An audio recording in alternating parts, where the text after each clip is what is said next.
Hey, this is Matthew, and welcome back to Nerd News Today. And once again, today is another wrestling figure review day because we've got Elite Series 79 from Mattel, and this time around, we've got Daniel Bryan. This Daniel Bryan represents a pretty recent storyline he had earlier in the year, and to be honest, this was a figure I was going to pass on, but I decided to take a risk on it. You know, normally there's certain figures I'll buy right away when they first come out, and there's others that I'll hold out for. I'll wait till they go on sale a little bit later on. Daniel Bryan was one of those ones that was, in the middle for me, but I decided to pull the trigger because I was already buying so many other figures from this series, so I thought, why the heck not? So yeah, we're gonna see if this purchase paid off. So first things first, the packaging is your typical Elite 79 box. We've got a little cut down here. We've got a big window display to see on the inside of what the figure has and comes with, which is a lot of hands and a spare head. But we'll talk about those in a few moments. On one side, we've got a big picture of Daniel Bryan. This is the reference photo for the short hair Daniel Bryan that we're going to see in this figure. And on the opposite side, we've got a picture of him in his ring gear, which actually does give us a few hints here because we do see it's got a Hell in the Cell thing in the back right there. And that kind of tells us where this outfit is from.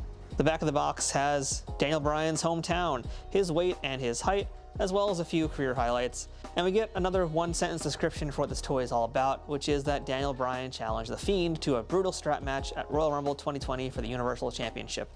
However, this figure does not exactly represent that. I mean, that basically is kind of the culmination of the feud, but really the story of this figure actually begins a little bit earlier. And we do also get to see who else is in this line. Very good wave, I think, of figures. And we're going to be taking a look at a few more of them during this week. But that's enough about Daniel Bryan in the packaging. Let's go ahead, take him out of the box, and give him a closer examination inside the ring. So this figure represents a time when Daniel Bryan was feuding with Bray Wyatt. That much we know. But the actual outfit that he's specifically wearing here, as far as I can remember, it's actually from right before the Royal Rumble. And he wore this outfit in particular during a three-way match against King Corbin and The Miz on SmackDown. And that was to then gain number one contendership to face The Fiend at the Rumble. And I'd say it's fairly accurate. I think I got all the right things here. Of course, this is a green figure, so I sure hope I can actually green screen around this. We'll see how that works out. But outfit looks really nice from all angles in particular. It's pretty plain from the back. It's not the most exciting outfit. It's really not.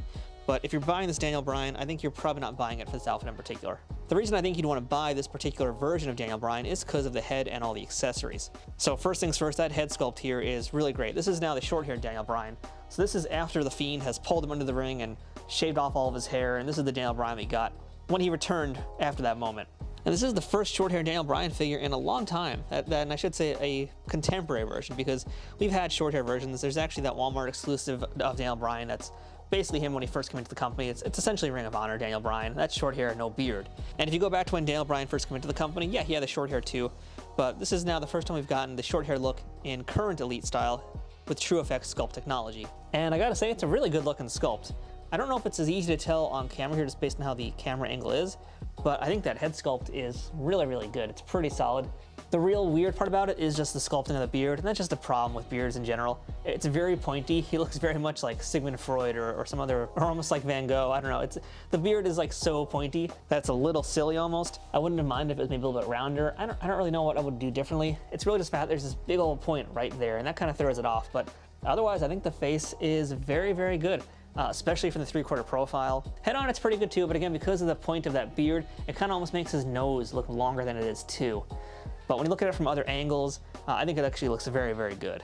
Now you can see here Daniel Bryan's doing the yes pose. That's because it's around this time period that Daniel Bryan got the yes chants back and started doing them again. But one of the really nice things about this Daniel Bryan is that these pointer fingers are not the only thing he comes with, because this one includes 6 additional hands here. So we're talking about 8 hands in one Elite figure. That's a lot of hands. And just what are those hands that he comes with? Well, you can see here we've got a pair of closed fists. We've got a pair of open hands to grab things.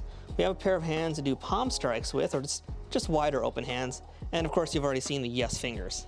So that's pretty great value right there. It's pretty rare for an Elite figure to have that many hands. I don't even think the Ultimate Editions typically have 8 hands either. So you're getting a lot of bang for your buck here as a customizer in particular. I'd say it's really good for that. I'm just gonna go ahead and let's swap out some hands here. I'll just put a closed fist in one hand.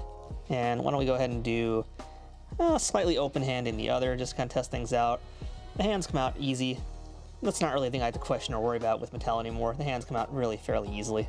There we go. So that looks pretty nice.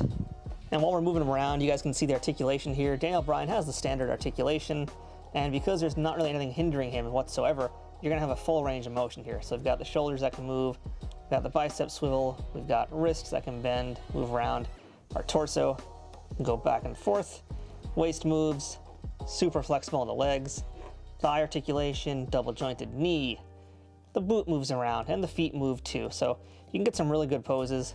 Very good value for playability. Makes this figure a lot of fun right off the bat. And the other big draw of this figure would be this right here. Daniel Bryan comes with one more head sculpt. This is him with the long hair and the long beard, which is of course right before Bray Wyatt shaved it all off. So let's go ahead, pop this off, get the new head on there. And there you go, you now have a goat Daniel Bryan to go with him. So that's the other head, and that beard is pretty enormous, and I'm happy to report that that other beard does not hinder his shoulder movement at all. You can still actually rotate his head just fine, it won't get in the way. And that's a big plus, because normally when you get a big beard like this, it causes it to kind of stop up on the chest. So here it's actually moving really nicely, very freely. You can see it right here, in fact. I'm gonna probably knock the head off his hands, but yeah, it moves really good, very good range of motion. And again, the likeness is just as good. In fact, I don't really know which one's better, to be honest. I mean, they're both very good sculpts here. And for my money, I gotta say, actually, I think this beard is one of the better beards that Mattel has done. It's got some very nice sculpting. His hair also is really good too on all angles as well. It's a really good head sculpt. I really like this. And that's really the reason why I got this figure, was because of the fact that it's got those two head sculpts and it's got all those hands, which really lends itself to a lot of posing, a lot of customization. Let's go ahead and compare Daniel Bryan to a few other figures. I happen to have here a Kurt Hawkins. It's from an earlier Mattel series, and just because we're now in 2020 and we got another line of wrestling figures to talk about here, let's put them next to an AEW Jericho figure. That is a little bit of the bubbly Chris Jericho. So you can see they're all essentially in scale each other, which is really great. There are some differences in articulation between the Mattel figures and the AEW figures, but that's really for a whole different video altogether. But scale-wise and how they look, yeah, everybody here fits in just nicely with each other. So the big question now is, do you need to get this Daniel Bryan? Now, I typically don't buy multiples of an Elite figure unless they're drastically different from each other. Like, I got tons of Macho Man, I got a bunch of Ultimate Warriors, I got plenty of Bret Harts, and I got a lot of Daniel Bryans too. It also doesn't hurt that I'm a big fan of his. But with so many Elite Daniel Bryans out there, is this one worth getting, or should you pass up on it? And I think really the biggest question you have to ask yourself if you're contemplating getting this Daniel Bryan is whether or not you really care about all of the accessories. Because the outfit, I think, is pretty bland. It's a pretty uneventful time period for Daniel Bryan. It was cool that he was doing a main event feud with The Fiend, but this is like not that interesting of an outfit. And really none of his outfits were that interesting, I felt like, in that time period. He'd basically just turned into a babyface. His outfits were still pretty dark and not that interesting to look at. So from my standpoint, the outfit isn't worth buying it for, but all of the hands, and especially the two different heads, make this a great figure. I think Daniel Bryan fans are gonna definitely want to get this figure.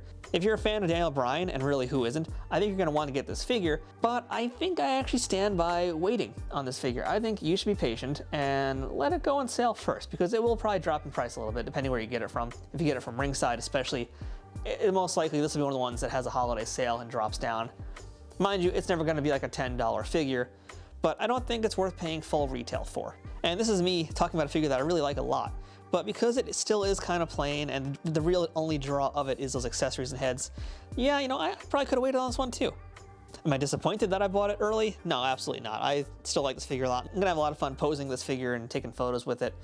But is it like my ultimate version of Daniel Bryan? Even with the other heads and the spare hands? Nah, I think it's just gonna be good to help me customize other Daniel Bryan figures. However, on the other side of that coin, I don't see Daniel Bryan getting a lot more elites, at least at this current time. He has had tons of them already. And at this point, I don't even think he's doing much on TV if he's even around. When he comes back, I don't really know what he's gonna do. Maybe go after the Intercontinental title. You know, it's not really a very interesting time for Daniel Bryan. So I think the market's gonna dry up a little bit. So that's also why I'm saying wait a bit, because people probably aren't gonna wanna buy this one. He's not around on television, he's not doing much. That feud with The Fiend was cool, but wasn't anything really groundbreaking or earth-shattering. So yeah, even though I'm kind of saying some mixed things here, I still think it's a good figure. Just take your time with this one. So that's our look at the WWE Mattel Elite Series 79 Daniel Bryan. It's a darn good figure. I like it a lot, but you know, maybe wait a little while. But don't worry about trying to hunt this guy down. I think he'll be there waiting for you whenever you're ready to pick him up. I hope you liked this video today, and if you did, please give it a thumbs up. And if you're new to the channel, subscribe to us to check out all the wrestling stuff we're doing here all the time. In addition to checking out modern toys, we also look at a lot of older retro figures, including ECW toys. And we've got a lot of other really interesting wrestling content coming up down the pipeline, so stay tuned. And until next time, I'm Matthew. We'll see you guys here again on Nerd News Today. Thanks for watching.